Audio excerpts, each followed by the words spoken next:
Hello, Zemalf here, and in this video I will read a book from Skyrim, Thief, the second part in the life of Eslaf Erol. Thief by Reven. If the reader has not yet had the pleasure of reading the first volume in the series on the life of Eslaf Erol, Becker, he should close this book immediately, for I shan't recap. And if you want to hear it, just go to the playlist and the previous video, the Becker is right there. I will tell you this much, gentle reader, or listener.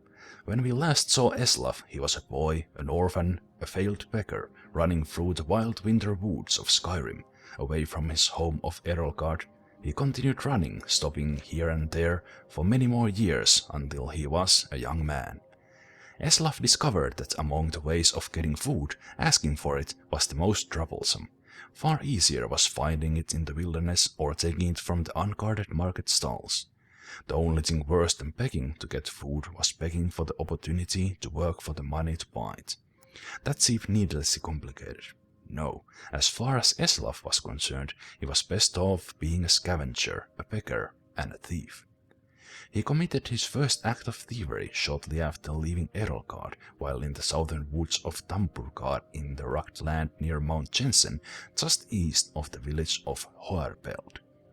Eslaf was starving, having not eaten anything but a rather scrawny raw squirrel in 4 days, and he smelled meat cooking and then found the smoke. A band of minstrel bards was making camp. He watched them from the bushes as they cooked and joked and flirted and sang. He could have asked them for some food, but so many others had refused him before. Instead, he rushed out, grabbed a piece of meat from the fire, and wincing from the burns, scrambled up the nearest tree to devour it while the bards stood under him and laughed. "What is your next move, thief?" giggled a fair red-headed woman who was covered with tattoos. "How do you intend to disappear without us catching and punishing you?" As the hunger subsided, Eslaf realized she was right. The only way to get out of the tree without falling in their midst was to take the branch down to where it hung over a creek. It was a drop off a cliff about 50 feet. That seemed like the wisest strategy, so Eslaf began crawling in that direction. "Do you know how to fall, boy?" called out young Kachiti, but a few years older than Eslaf.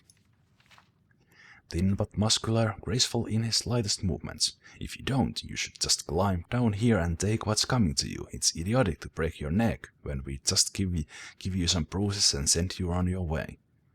"Of course I know how to fall," Eslaf called back, but he didn't. He just thought the trick of falling was to have nothing underneath you and let nature take its course. But 50 feet up, when you're looking down, is enough to give anyone pause. "I'm sorry to doubt your abilities, Master Thief," said Kachiti, grinning. "Obviously you know how to fall feet first with your body straight, but loose to avoid cracking like an egg. It seems you are destined to escape us." Eslaf wisely followed the Kachiti's hints and leapt into the river, falling without much grace but without hurting himself.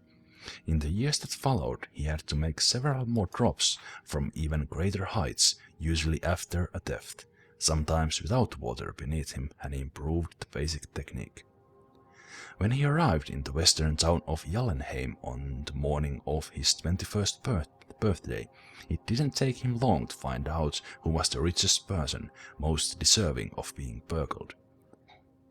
An impregnable palace in a park near the center of town was owned by a mysterious young man named Soipud. Eslaf wasted no time in finding the palace and watching it. A fortified palace, he had come to learn, was like a person, with quirks and habits beneath its hard shell. It was not an old place. Evidently whatever money this Soipud had come into was fairly recent. It was regularly patrolled by guards, implying that the rich man was fearful of being burgled, with good reason. The most distinctive feature of the palace was its tower, rising 100 feet above the stone walls, doubtless giving the occupant a good defensive view. Eslaf guessed that if Soipud was as paranoid as he guessed him to be, the tower would also provide a view of the palace storehouse. The rich man would want to keep an eye on his fortune. That meant that the loot couldn't be directly beneath the tower, but somewhere in the courtyard within the walls. The light in the tower shone all night long, so Eslaf boldly decided that the best time to burgle was by the light of day, when Soipod must sleep.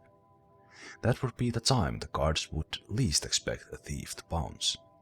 And so, when the noon sun was shining over the palace, Eslaf quickly scaled the wall near the front gates and waited, hidden in the crenellations.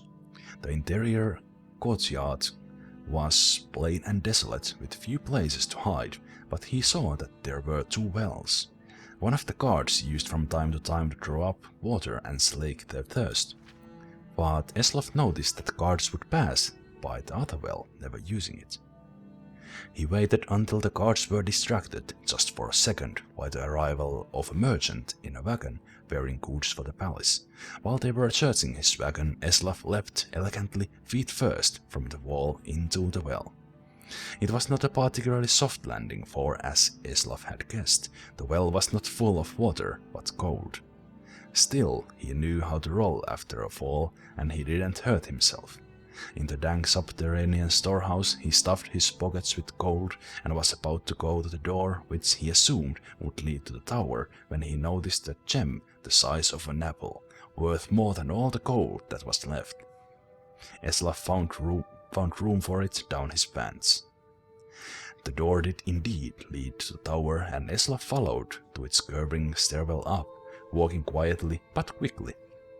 At the top he found the master of the palace's private quarters, ornate and gold, with invaluable artwork and decorative swords and shields on the walls. Eslaf assumed the snoring lump under the sheets was Soipod, but he didn't investigate too closely. He crept to the windows and looked out. It was going to be a difficult fall, for certes. He needed to jump from the tower, past the walls, and hit the tree on the other side. The tree branches would hurt, but they would break his fall, and there was a pile of hay he had left under the tree to prevent further injury. Eslaf was about to leap when the occupant of the room woke up with a start, yelling, "My gem!" Eslaf and stared at him for a second, wide-eyed. They looked alike, not surprising, since they were brothers. Eslaf Erol's story is continued in the book Warrior, which I will read next, so check the video description for the playlist and continue to the next video. Until then, take care, bye bye.